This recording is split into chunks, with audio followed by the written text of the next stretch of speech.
बहुत समय पहले की बात है। एक छोटे से गांव में एक ईमानदार किसान अपनी पत्नी के साथ रहता था। उनका नाम था हरिया और उसकी पत्नी का नाम था गीता। दोनों बहुत मेहनती और सीधे सादे थे। उनके पास जमीन कम थी लेकिन संतोष बहुत था। गीता, देख तो आज मौसम बढ़िया है, खेत में फसल भी अच्छी लग रही है। हाँ जी, भगवान की मेहरबानी है। अगर ऐसे ही मौसम रहा तो इस बार हम मंडी में अच्छी फसल बेच पाएंगे। एक दिन जब हरिया खेत में काम कर रहा था, तभी एक घायल बंदर जंगल से भागता हुआ आया और उसके पास बेहोश होकर गिर गया। अरे रे, ये तो बंदर है और ये तो जख्मी है।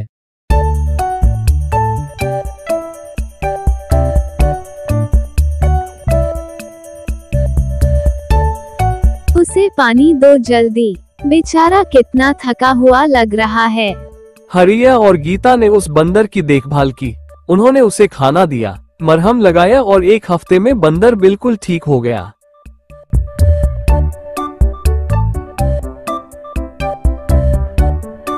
बंदर अब उनके घर का हिस्सा बन चुका था। वो दोनों से बहुत लगाव करने लगा।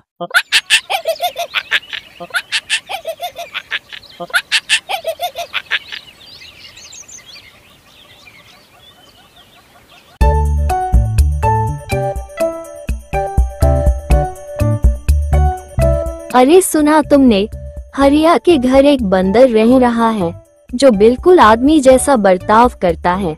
हरदम हरिया और गीता के साथ ही रहता है और वो दोनों भी उस बंदर की देख रेख में ही लगे रहते हैं। हाँ, मैंने भी देखा।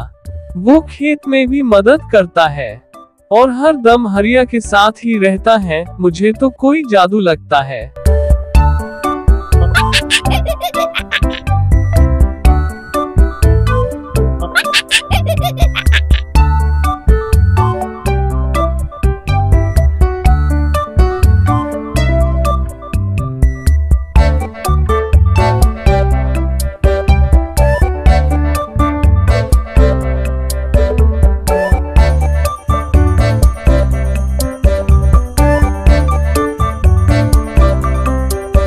धीरे धीरे बंदर की समझदारी और वफादारी पूरे गांव में मशहूर हो गई।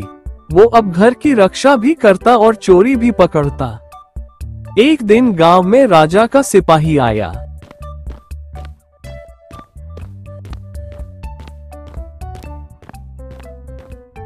गांवों वालों ने उसे हरिया के बंदर के बारे में बताया।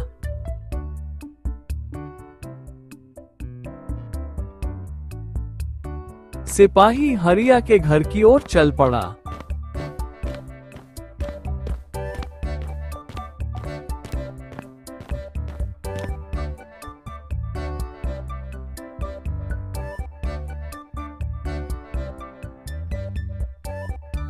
अरे साहिब, आप यहाँ, क्या बात है? सुना है तुम्हारे पास एक विशेष बंदर है। राजा साहब उस बंदर को देखना चाहते हैं। बंदर को लेकर मेरे साथ चलो। जी, वो अब हमारे परिवार का हिस्सा है। हम उसे किसी को नहीं देंगे। देखो राजा साहब, बस इस बंदर को देखना चाहते हैं। बस आराम से मेरे साथ चलो, वरना मैं जबरदस्ती भी कर सकता हूँ। हरिया बंदर को साथ लेकर चल पड़ता है।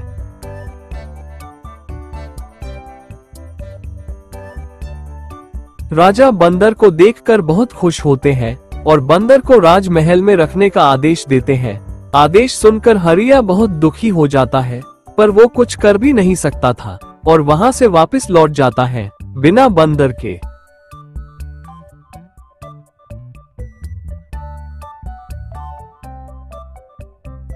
बंदर महल में था लेकिन उदास रहता था। वो नाचता था, करतब दिखाता था, लेकिन उसका दिल हरिया और गीता के पास था। वो हमेशा उदास रहता था, मगर राजा और दरबारियों को बंदर के करतब देखने में आनंद आता था।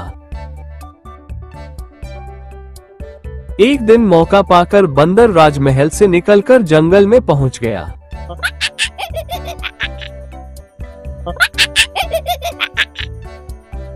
मगर वहां भी उसकी परेशानी कम नहीं हुई। एक शिकारी ने बंदर को पकड़ना चाहा, जिसके कारण बंदर फिर से जख्मी हो गया। जैसे ही हरिया और गीता को बंदर के जख्मी होने की खबर मिली, वो दौड़कर बंदर के पास पहुंचे। हे हे भगवान, हमारे लल्ला को ये क्या हो गया? देखो कितनी चोट लगी है। चलो हम इसे घर ले चलते हैं। हाँ चलो, अब कुछ भी हो जाए हम इसे किसी को नहीं देंगे। अब ये हमेशा हमारे साथ ही रहेगा। हरिया और गीता बंदर को घर ले आए और उसका इलाज कराया। कुछ ही दिनों में बंदर फिर से ठीक हो गया। एक दिन राजा खुद हरिया के घर आए, जिन्हें देखकर हरिया और गीता घबरा गए। हरिया ने इस बार सोच लिया था कि वो राजा को बंदर नहीं देगा। मुझे समझ आ गया कि ये बंदर सिर्फ पालतू नहीं बल्कि तुम्हारे परिवार का हिस्सा बन चुका है। मैं माफी चाहता हूँ। अब से ये हमेशा आपके साथ ही रहेगा। हरिया और गीता बहुत खुश हुए और तीनों खुशी खुशी रहने लगे। तो दोस्तों, इस कहानी से हमें क्या सीख मिलती है कि जानवरों के साथ भी रिश्ते दिल से बनते हैं। प्यार और ईमानदारी, यही इंसानियत की असली पहचान है। आपको ये कहानी कैसी लगी हमें कमेंट में जरूर बताएं और आप कौन सी कहानी देखना चाहते हैं ये भी बताएं और हमारे चैनल को सब्सक्राइब करें।